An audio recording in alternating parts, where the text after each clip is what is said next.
జ్ఞానమిచ్చు దేవునికి మహిమ కలుగునుగాక. ప్రియ స్నేహితులందరికీ దివ్య వాక్యోదయం. ఈనాటి పాఠ్యభాగము యెషయా 11:2.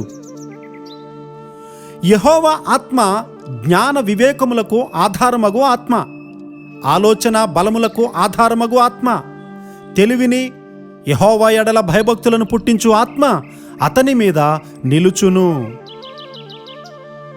వివేకము గల ఆత్మ అంటే దేవుని ఎడల సున్నితత్వాన్ని కలిగి ఉండడమే. వివేకం లేకపోవడం చాలా తీవ్రమైనటువంటి విషయం. నా స్వంత జీవితాన్ని చూసి నేను ఆశ్చర్యపడుతూ ఉంటాను.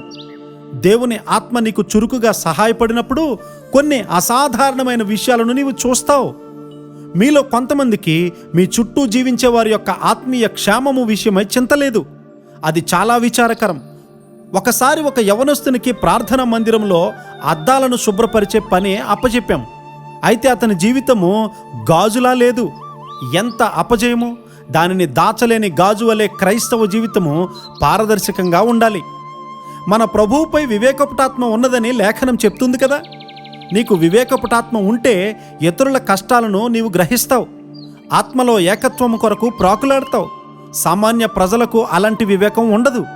సాధారణంగా రోడ్డు రోలర్ను లాగే పనివారు అందరూ కలిసి హైలెస్సా హైలెస్సా అని ఒకే విధంగా లాగడం వల్ల అంత బరువైన దాన్ని కూడా లాగగలుగుతారు.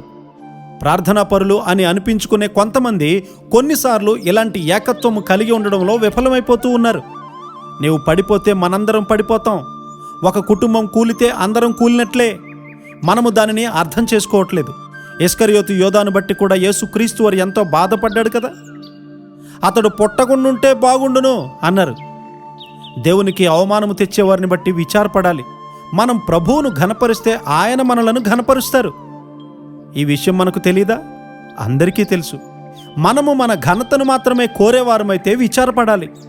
క్రైస్తవ జీవితంలో మనము నెమ్మదిగా గుర్తించబడాలని కోరుకునేవారంగా మారిపోగలుగుతాం.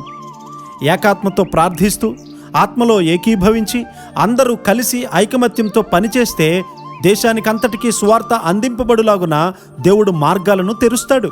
అలాంటి గ్రహింపు విధేయత గలవారు మనకుంటే మనము ప్రపంచాన్నంతటినీ కూడా చేరుకోగలుగుతాం. ఆయన పని మనం చేస్తూ ఉండగా దేవుని ఆత్మ మనకింకా వివేకమునిచ్చునుగాక. ఆమేన్.